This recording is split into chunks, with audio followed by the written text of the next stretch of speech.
Tá Gaeilge á labhairt Mhaigh Cuilinn lena mílte bliain. Sláir a leanúnach gan bhrise a nascan muid lena chéad daoine a chúnaí anseo. Dé tá Mhaigh Cuilinn a léamh mar Plain of the Holly, ach tá préimhe níos duimhne na finscéalta ag baint le manan an mac léir. De réir na scéalta fuair Uilinn, garbhach nuada an rí ar tútha dé danan, an lábhan uachtar ar goga ar bhrúach iarthar na lucha. San áit ar hit mananan, dás fuarán agus tógu an lucha bhfuil aithne agan inniu ar mar luchcarab. Is díal sunta sé an tábhacht de bhanan le Mhaigh Cuilinn agus litríocht na Gaeilge. Bhí cónaí ar ruaí ó flaherty I teach Mhaigh Cuilinn agus ba é duine dine scoláirí starúil is cáúla ar fud na Heorpa. Rugadh Pádraig Brannach duine dine scríbhnóirí is bisúla agus is aitheanta sa tír I Gael Bhrúachláin. Agus rugadh Tomás Barraid bhar a bhain coil amach mar gearrscéalaí ach go háirithe ar an mbaile dóite agus tá dúcha agus Gaeilge Mhaigh Cuilinn lornach in an-chuid de híthar na Beirte.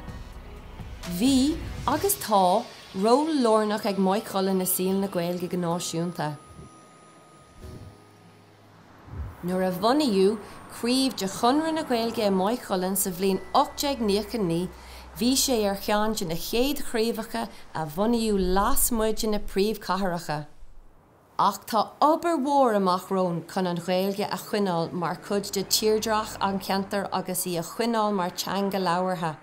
Ar nóí is somí dúchláin atá ag Mhaigh Cuilinn féin, agus an ceantar ag fás go mór agus gan dóthain seirbhísí ar fáil chun déilá leis an bás seo.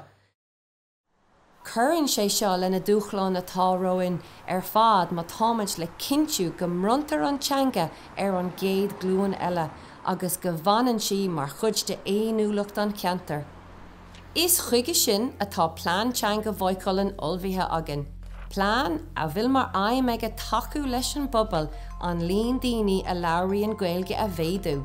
Tá an obair chéine ar siúl I ngach ceantar Gaeltachta, agus ba Mhaigh Cuilinn lornach san obair seo ag taú lena ceantar Gaeltachta eile agus ag tarraingt ar hacaíocht ó údarás na Gaeltachta agus ón rainn cultúr éireachta agus Gaeltachta.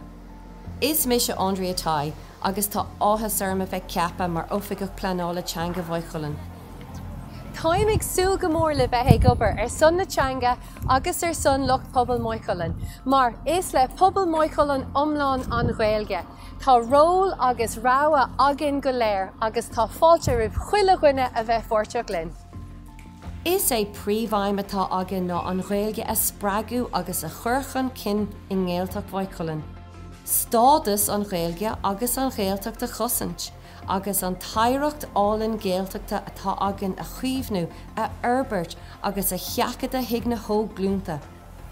In éanaach lei sin, béimid ag díriú ar líon na réimse seirbhísí atá ar fáil as Gaeilge a bhéadú, agus tacaíocht de thuairt na cólachtaí, na cumann, na cuisteí agus na gnóna áitiúla chun méid an Gaeilge a úsáideann siad a spreagú is a Herbert.